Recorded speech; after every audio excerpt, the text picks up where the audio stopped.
Hello बच्चों, हम ले रहे हैं भारत के प्राकृतिक संसाधन या नेचुरल रिसोर्सेज ऑफ इंडिया। पिछले लेक्चर में हमने वनों के बारे में पढ़ा था कि वन का एरिया भारत में कितना है, या प्राकृतिक वन जो है भारत में किस क्षेत्र में ज़्यादा है, किस क्षेत्र में कम है। तो आज हम ले रहे हैं पानी, दूसरा संसाधन जो हमारा है वाटर। तो आज हम बात करेंगे पानी के बारे में कि जल हमारे पास सतह जल कितना है, भूजल कितना है। तो लेते हैं जल संसाधन। जल संसाधन के अंतर्गत हम लेते हैं सतह के ऊपर और सतह के नीचे, सरफेस वाटर और ग्राउंड वाटर, दोनों तरह के पानी को इसमें शामिल करते हैं। भारत में जो सरफेस वाटर है या सतह जल है, उसका तो मुख्य सोर्स जो है वो नदियां हैं। भारत में बहुत सारी नदी घाटियां हैं। तो लगभग 18.9 करोड़ हेक्टेयर मीटर जल जो है वो हमें वार्षिक नदियों से प्राप्त होता है, जिसका 1/3 अंश काम में लेने लायक होता है, बाकी सारा बेकार हो जाता है। इसमें गंगा बेसिन जो है उससे सबसे ज्यादा हमें जल प्राप्त होता है। उसके बाद दूसरा है ब्रह्मपुत्र नदी, दूसरे नंबर पर आती है, जिसमें 4.2 करोड़ हेक्टेयर पानी जो है वो हमें मिलता है, जिसका काम में लेने लायक भाग जो होता है वो केवल 2% है। तो इस तरह से हमारे पास पानी बहुत है, लेकिन जो काम में लेने लायक पानी है उसकी मात्रा कम है। कुछ अनुमानों के अनुसार भारत में प्रतिवर्ष वर्षा के रूप में 300 करोड़ एकड़ फुट पानी उपलब्ध होता है। मतलब प्रतिवर्ष वर्षा होती है और 300 करोड़ एकड़ फुट पानी इसमें उपलब्ध होता है, जिसमें से 100 करोड़ एकड़ फुट पानी तो भाप बनकर उड़ जाता है, 65 करोड़ एकड़ फुट पानी मिट्टी में प्रवेश कर जाता है, और शेष जो 135 करोड़ है वो हमको पानी जो है वो नदियों में बहता है, जिसमें से 24 करोड़ एकड़ फुट पानी सिंचाई के काम आ जाता है।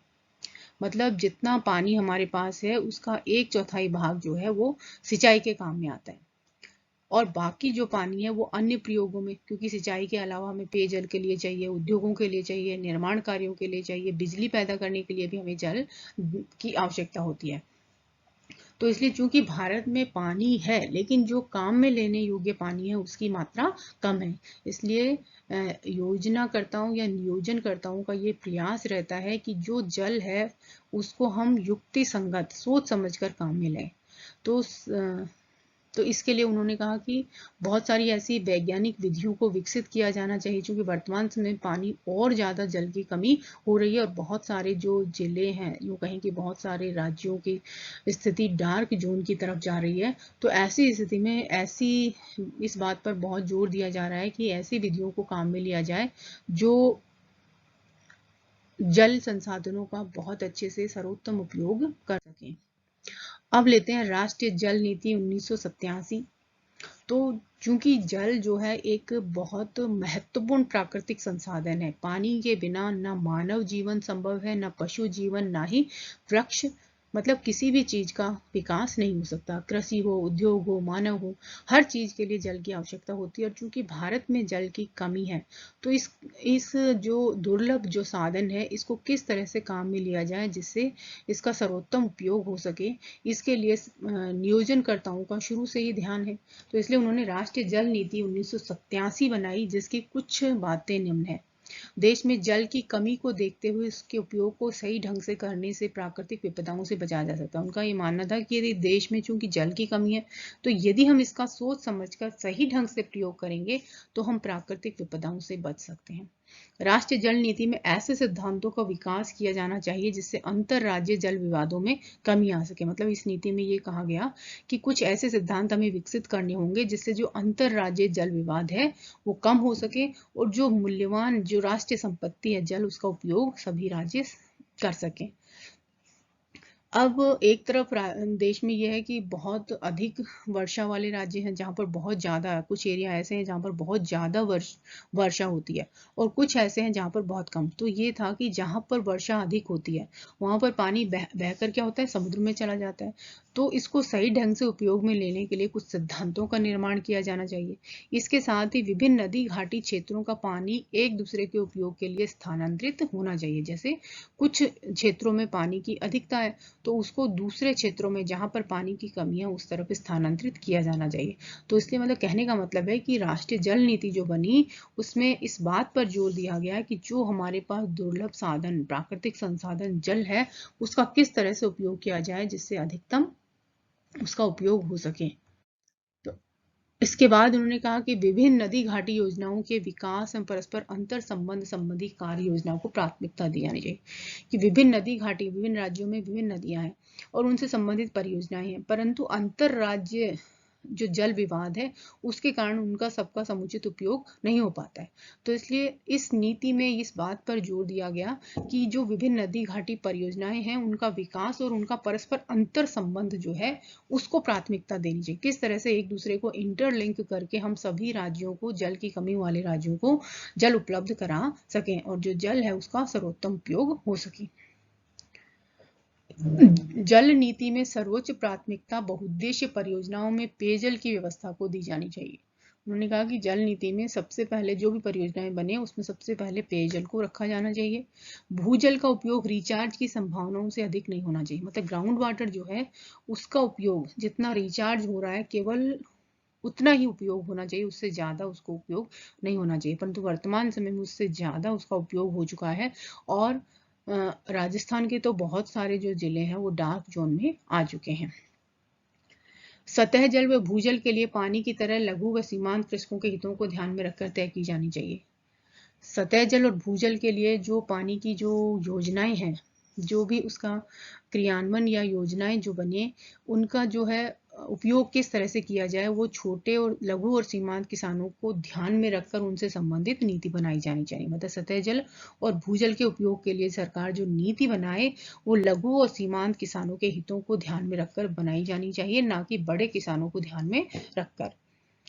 सिंचाई में निवेश करते समय सर्वप्रथम चालू परियोजनाओं को पूरा करने पर बल दिया जाना चाहिए। मतलब सिंचाई में सरकार निवेश करे तो ऐसे नहीं कि कोई नई योजना शुरू कर दे, पहले जितनी भी पुरानी योजनाएं चली हुई हैं उन सबको पूरा करने पर सरकार को बल देना चाहिए।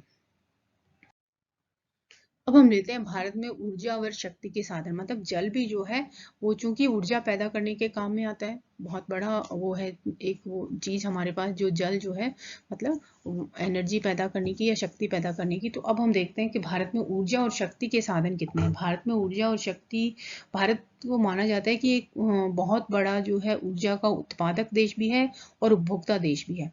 उत्पादक देशों में इसका 7वां स्थान आता है और कुल वार्षिक ऊर्जा उत्पादन में जो है भारत का 2.49% हिस्सा है। मतलब कुल जितना भी वार्षिक ऊर्जा का उत्पादन होता है उसमें से 2.49% जो हिस्सा है वो भारत में पैदा किया जाता है। अब भारत में ऊर्जा पैदा किस किस से की जाती है?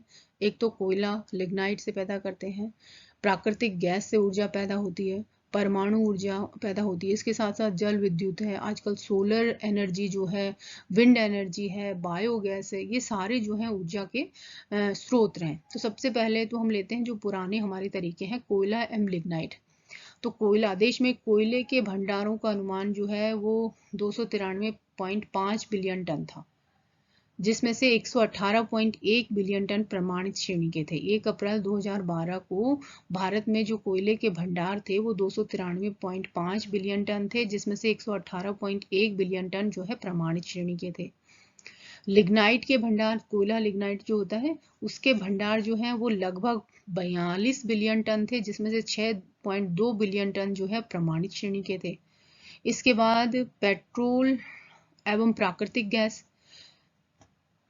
तो तेल के उत्पादन का वर्तमान स्तर देश में पेट्रोल उत्पाद की मांग के 26% भाग को पूरा करता है। मतलब हमारे यहाँ पर जो पेट्रोल की जो मांग है, जितना तेल हमारे यहाँ पर पैदा होता है वो केवल 26% मांग को हमारी को पूरा करता है। उसके अलावा बाकी क्रूड ऑयल जो है हमें बाहर से आयात करना पड़ता है। जो प्राकृतिक गैस है भारत में उनकी मात्रा भी बहुत कम है, इसलिए उनका भी हमें आयात करना पड़ता है। देश में परमाणु ऊर्जा की जो प्रतिस्थापित क्षमता है वो 6800 मेगावाट 2018-19 में मापी गई है। इसके साथ साथ देश में जो ऊर्जा की कमी को देखते हुए वर्तमान समय में नए नए जो साधन जो है, नए नए जो स्रोत ढूंढे जा रहे हैं, उनमें जल विद्युत, सौर ऊर्जा, वायु ऊर्जा, बायोगैस संयंत्र आदि, इन सब का महत्व धीरे धीरे बढ़ रहा है। और वर्तमान समय में जो सोलर एनर्जी है उसका महत्व बहुत तेजी से बढ़ रहा है। तो इस तरह से ये हमारे पास ऊर्जा और शक्ति के साधन है। तो इस लेक्चर में हमको ये देखना है कि हमको सिर्फ डेटा याद करना है कुछ तो, कि कौन सी चीज़ कहाँ पर ज़्यादा, तो नेचुरल रिसोर्सेज में ज़्यादातर हमको ऑब्जेक्टिव टाइप क्वेश्चन के बारे में ध्यान में रखना है कि कौन सी चीज़ कहाँ पर मिलती है। Thank you.